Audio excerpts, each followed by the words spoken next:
Hi guys, ಎಲ್ರಿಗೂ ನನ್ನ YouTube ಚಾನಲ್ಗೆ ಸ್ವಾಗತ.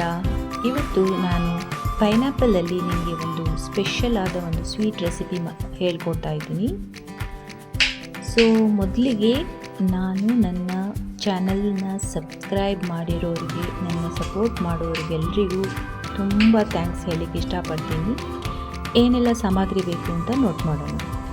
ಸೊ ಇಲ್ಲಿ 1 ಕಪ್ಪು ರವೆ, ಆಮೇಲೆ ಕಟ್ ಮಾಡಿ ಇಟ್ಕೊಂಡಿರೋ ಪೈನಾಪಲ್ ಎಸೆನ್ಸ್ ಬೇಕು, ಏಲಕ್ಕಿ ಎಸಳು ಒಂದು 5, ಆಮೇಲೆ ಸ್ವಲ್ಪ ಕಲರ್ ಪೌಡರ್, ಗೋಡಂಬಿ, ದ್ರಾಕ್ಷಿ, ಆಮೇಲೆ ಸ್ವಲ್ಪ ತುಪ್ಪ ಕ್ವಾಂಟಿಟಿ ಸ್ವಲ್ಪ ಜಾಸ್ತಿನೇ ತಗೊಂಡ್ರೆ ಚೆನ್ನಾಗಿ ಸ್ವೀಟ್ ಒಳ್ಳೆ ರುಚಿ ಕೊಡುತ್ತೆ. ಮೊದಲಿಗೆ ಇಲ್ಲಿ ಸ್ವಲ್ಪ ತುಪ್ಪದಲ್ಲಿ ನಾನು ಗೋಡಂಬಿ ದ್ರಾಕ್ಷಿನ ಫ್ರೈ ಮಾಡಿ ಇಟ್ಕೊಳ್ತಾ ಇದ್ದೀನಿ. ಆಮೇಲೆ ಅದೇ ಪ್ಯಾನಲ್ಲಿ ಸ್ವಲ್ಪ 1-2 ಸ್ಪೂನ್ ತುಪ್ಪ ಹಾಕಿ ರವೆನ ಫ್ರೈ ಮಾಡಿ ಇಟ್ಕೊಳ್ತಾ ಇದ್ದೀನಿ. ಆಮೇಲೆ ಅದಕ್ಕೆ ಕಟ್ ಮಾಡಿ ಇಟ್ಕೊಂಡಿರುವ ಪೈನಾಪಲ್ ಪೀಸಸ್ನ ಸ್ವಲ್ಪನೇ ಹಾಕಿ ಲೋ ಫ್ಲೇಮಲ್ಲೇ ನೀವು ಫ್ರೈ ಮಾಡಬೇಕು. ರವೆ ಕೂಡ ಲೋ ಫ್ಲೇಮಲ್ಲೇ ಫ್ರೈ ಮಾಡಬೇಕು. ಎಲ್ಲ ಆದಮೇಲೆ ನಾನು ಬಿಸಿ ಮಾಡಿ ಇಟ್ಕೊಂಡಿರೋ ನೀರನ್ನು ಸ್ವಲ್ಪವಾಗಿ ಹಾಕಿ ಮಿಕ್ಸ್ ಮಾಡ್ತಾ ಇದ್ದೀನಿ.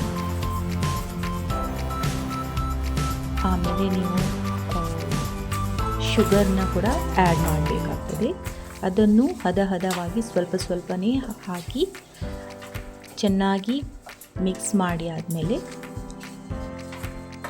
ಈಗಾಗಲೇ ನಾವು ಕಲರ್ ಪೌಡರ್ ತೊಗೊಂಡಿದ್ದೀವಿ. ಬೇಕಂದರೆ ಮಾತ್ರ ನೀವು ಇದನ್ನು ಯೂಸ್ ಮಾಡ್ಕೊಳ್ಬೋದು.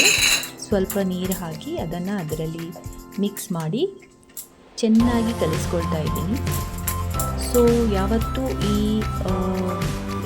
ಫ್ಲೇಮ್ ಮಾತ್ರ ಲೋ ಫ್ಲೇಮಲ್ಲೇ ಇಟ್ಕೊಳ್ಬೇಕು. ಈಗ ನಾನು ತುಪ್ಪನ ಸೇರಿಸ್ತಾ ಇದ್ದೀನಿ. ತುಪ್ಪ ಕ್ವಾಂಟಿಟಿ ಸ್ವಲ್ಪ ನನಗೆ ಜಾಸ್ತಿ ಬೇಕಾಗುತ್ತೆ.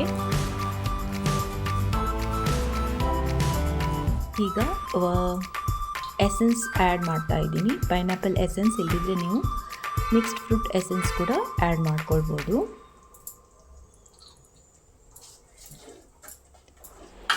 ಸೊ ಕೊನೆಯಲ್ಲಿ ನೋಡಿ, ಇಲ್ಲಿ ನೀವು ತುಪ್ಪ ನಿಮಗೆ ಬೇಕು ಅಂತ ಎನಿಸಿದರೆ ಸ್ವಲ್ಪ ತುಪ್ಪ ನೀವು ಪುನಃ ಆ್ಯಡ್ ಮಾಡ್ಕೊಳ್ಬೋದು. ಸೊ ಇಲ್ಲಿ ಕೊನೆಯದಾಗಿ ನಾವು ಏಲಕ್ಕಿ ಪೌಡರ್ನ ಹಾಕ್ಕೊಳ್ಬೇಕು. ಇದು ತುಂಬ ಟೇಸ್ಟ್ ಕೊಡುತ್ತೆ ಸ್ವೀಟ್ ಡಿಶ್ಗೆ. ತುಂಬಾ ಸಿಂಪಲಾಗಿ ಇರೋ ಒಂದು ಪೈನಾಪಲ್ ಪುಡ್ಡಿಂಗ್ ಇದು. ಈಗ ಟೇಸ್ಟ್ ಹೇಗಿದೆ ಅಂತ ನೋಡೋಣ.